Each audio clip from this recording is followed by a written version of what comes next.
En 1986, un grupo de científicos de todo el mundo se reunió en Cold Spring Harbor Laboratories de Long Island, Nueva York, para analizar la posibilidad de descodificar toda la información genética almacenada en los cromosomas humanos, mediante una colaboración científica internacional de grandes proporciones. Esta investigación es conocida como Proyecto del Genoma Humano. El término genoma se refiere a la información almacenada en todo el ADN de un solo conjunto de cromosomas. El genoma humano contiene unos 3.000 millones de pares de bases. El objetivo del proyecto del genoma humano es conocer la secuencia del ADN de los 24 cromosomas humanos, además de conocer el significado de dicha secuencia. Con el proyecto del genoma humano se espera 1. Revelar la secuencia de aminoácidos de cada polipéptido codificado por nuestros genes. Mediante el análisis de las secuencias, los biólogos podrán entonces conocer la función probable de estos polipéptidos. Esta información puede arrojar luz sobre casi todos los aspectos de la biología humana, desde las bases bioquímicas de la memoria hasta los productos del gen que provoca pérdida del control del crecimiento celular, con la consiguiente malignidad. Se estima que el genoma humano contiene alrededor de 100.000 genes distintos. 2. Obtener información detallada acerca de las secuencias que participan en el control de la expresión del gen. 3. Identificar los genes que causan enfermedades humanas o que contribuyen a ellas, incluyendo enfermedades tan complejas como cáncer, hipertensión, enfermedad de Alzheimer y enfermedades mentales, y determinar los cambios en la secuencia que desencadenan la enfermedad. 4. Lograr conocimientos acerca de la evolución a nivel molecular al comparar nucleótidos y secuencias de aminoácidos en el hombre con los de sus parientes evolutivos cada vez más distantes. Los estudios de este tipo también revelarán los productos del gen característicos del hombre, lo que ayudará a explicar por qué somos biológicamente diferentes de otros organismos. 5. Permitir a los investigadores obtener cualquier gen particular en muestras de ADN, y por lo tanto tener una oportunidad ilimitada de continuar la investigación en biología molecular humana. 6. Suministrar a los biotecnólogos la oportunidad de elaborar proteínas humanas previamente desconocidas con valor potencial en medicina. Considerando su importancia en el almacenamiento y utilización de la información genética, el núcleo de una célula eucariota tiene morfología compleja. El contenido del núcleo aparece como masa viscosa amorfa de material contenido en una envoltura nuclear compleja. Dentro del núcleo de una célula típica en su interfase se incluyen 1. Los cromosomas, visibles como fibras muy largas de nucleoproteínas llamadas cromatina. 2. La matriz nuclear, que es una red fibrilar que contiene proteínas. 3. Uno o más nucleolos, que son estructuras amorfas electrónicamente densas que sirven para sintetizar RNA ribosómico y en el ensamblado de ribosomas. 4. El nucleoplasma, sustancia líquida en la cual se disuelven los solutos del núcleo. Envoltura nuclear. El término envoltura nuclear denota la compleja organización de la estructura en la frontera entre el núcleo y el citoplasma de una célula eucariota. La separación del material genético celular del citoplasma que lo rodea puede ser la característica única más importante que distingue a los eucariotes de los procariotes. La envoltura nuclear consta de varios elementos. A. La continuidad de la envoltura nuclear como estructura limitante se mantiene por medio de un par de membranas concéntricas separadas por un espacio intermembrana de 10 a 50 nanómetros. Las dos membranas se funden en diferentes sitios formando un poro circular que contiene un armazón complejo de proteínas. La célula promedio de los mamíferos contiene cerca de 3.000 poros nucleares. En la membrana externa, por lo general, se observan ribosomas dispersos. La superficie interna de la envoltura nuclear se encuentra revestida por una red fibrilar densa denominada lámina nuclear. Se piensa que la lámina nuclear actúa como apoyo estructural para la envoltura nuclear y sirve también como sitio para anclar las fibras de cromatina en la periferia del núcleo. Estructura y función del complejo de poros nucleares. La envoltura nuclear es la barrera entre dos de los principales compartimientos de la célula, el núcleo y el citoplasma.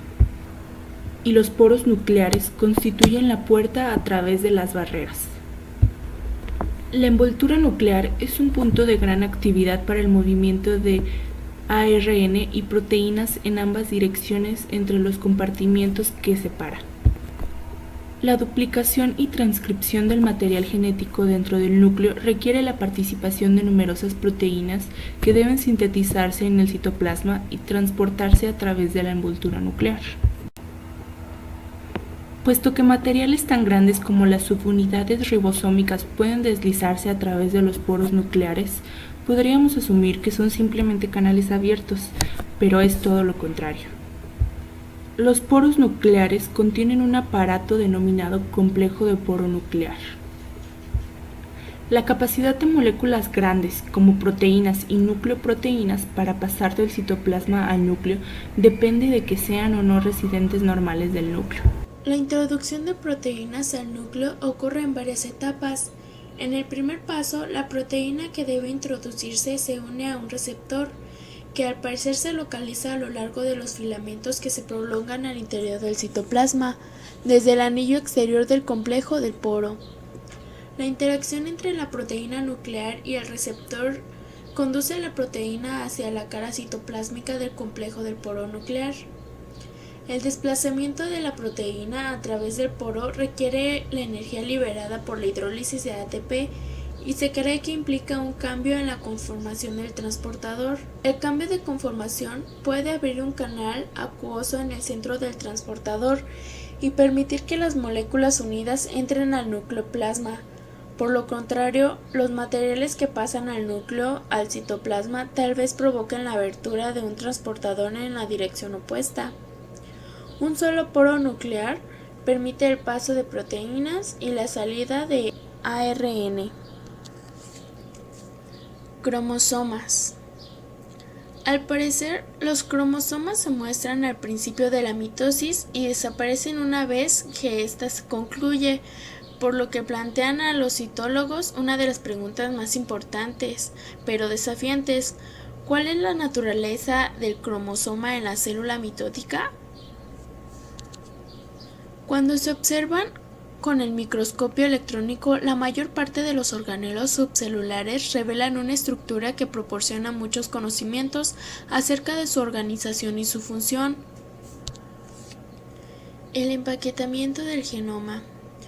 Una célula humana promedio contiene casi 6.000 millones de pares de bases de ADN, divididas entre 46 cromosomas, para un número de cromosomas diploides no duplicados. Cada cromosoma contiene una sola molécula de ADN. Cuanto mayor sea el cromosoma, más largo el ADN que contiene. Además, el ADN del interior de una célula se enlaza a gran cantidad de agua, casi 6 moléculas de agua por par de bases, que expande su volumen aún más.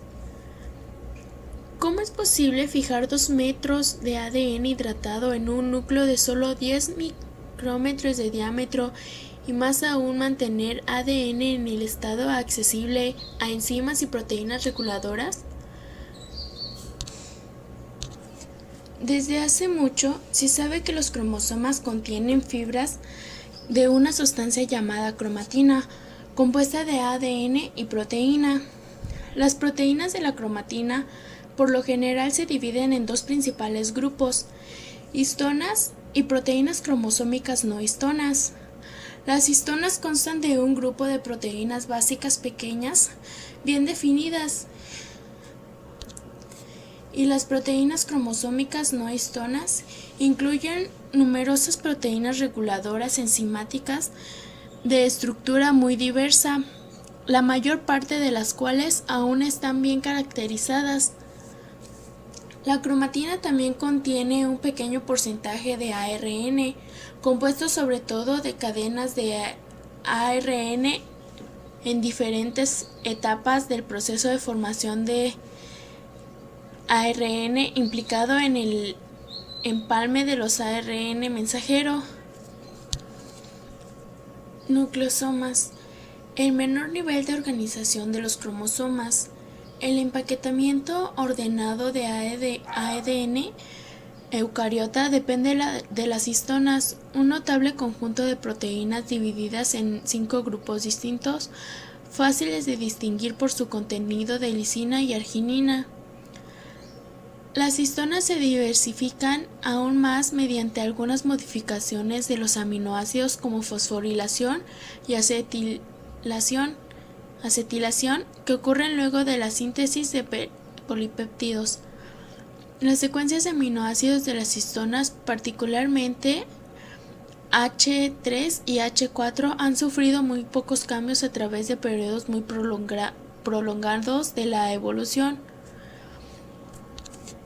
Las histonas H3 y H4 contienen un número variado de aminoácidos. Estos aminoácidos desempeñan un papel útil en la función de las proteínas. A principios de 1970 se observó que cuando se trata con cromatina con nucleasas inespecíficas, la mayor parte de ADN se convierte en fragmentos de 200 pares de bases de longitud aproximadamente, o algún múltiplo de dicho tamaño. En 1974, utilizando el dato de la digestión de nucleasa junto con otros diferentes tipos de información, Roger Kornberg de la Universidad de Harvard propuso un nuevo tipo de estructura para la cromatina. Surgió que el ADN y las histonas se organizan en subunidades respectivas denominadas nucleosomas.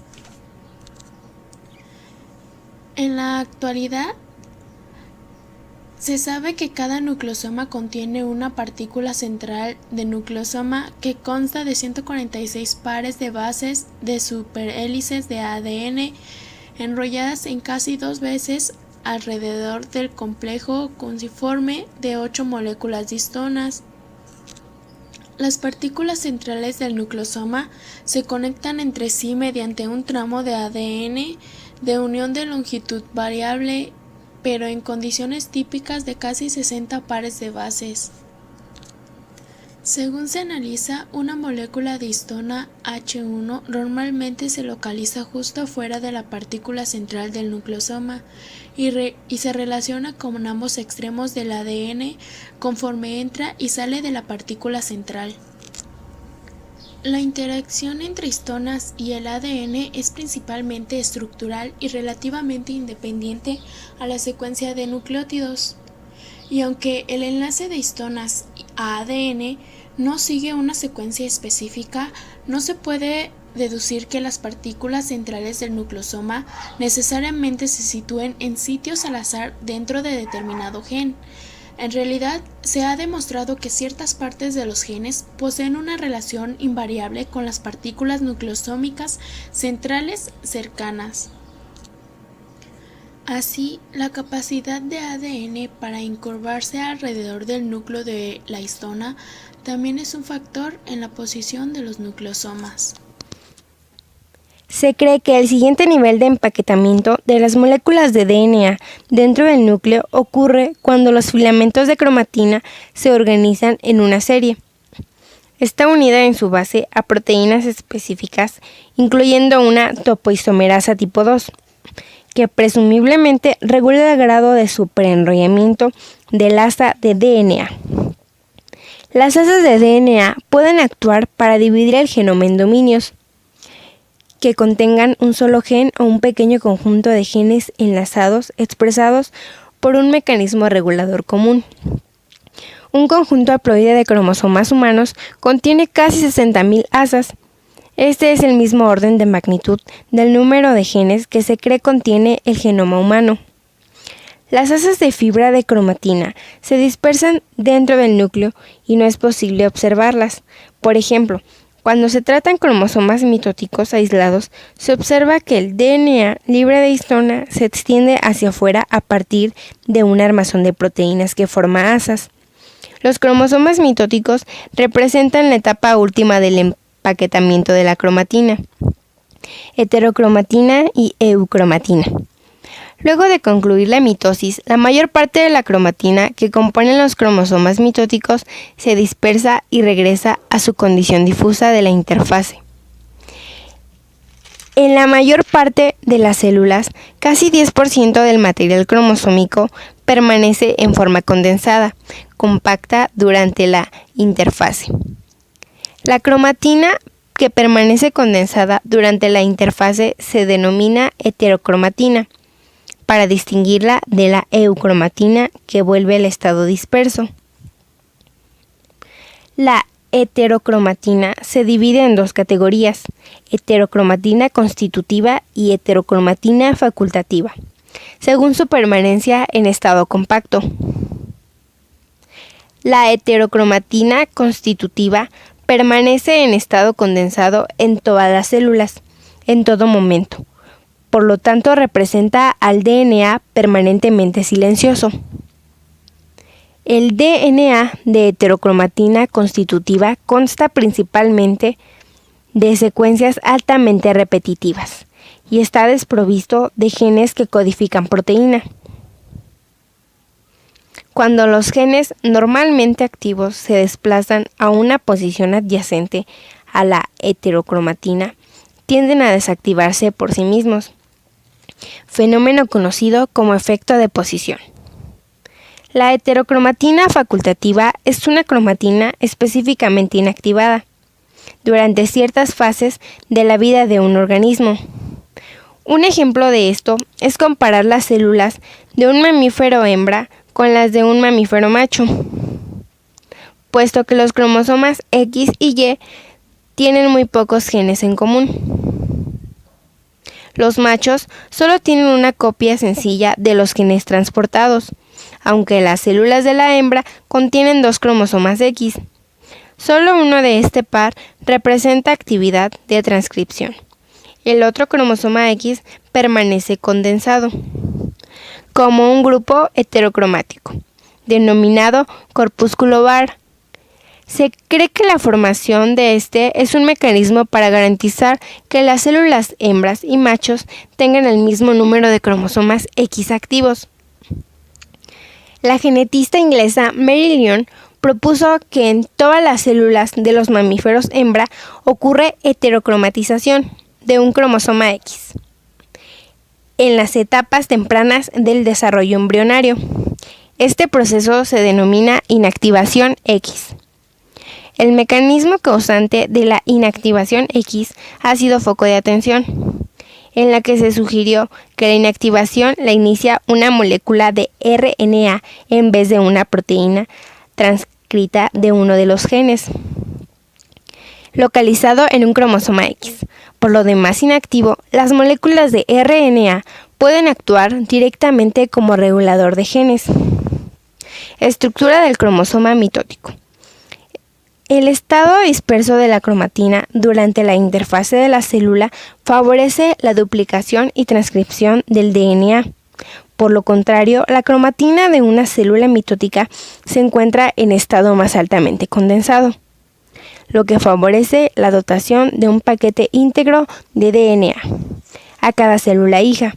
Cuando un cromosoma sufre condensación durante la profase mitótica, adopta una forma distinta y predecible, determinada principalmente por la longitud de la célula de DNA en ese cromosoma y la posición del centrómero.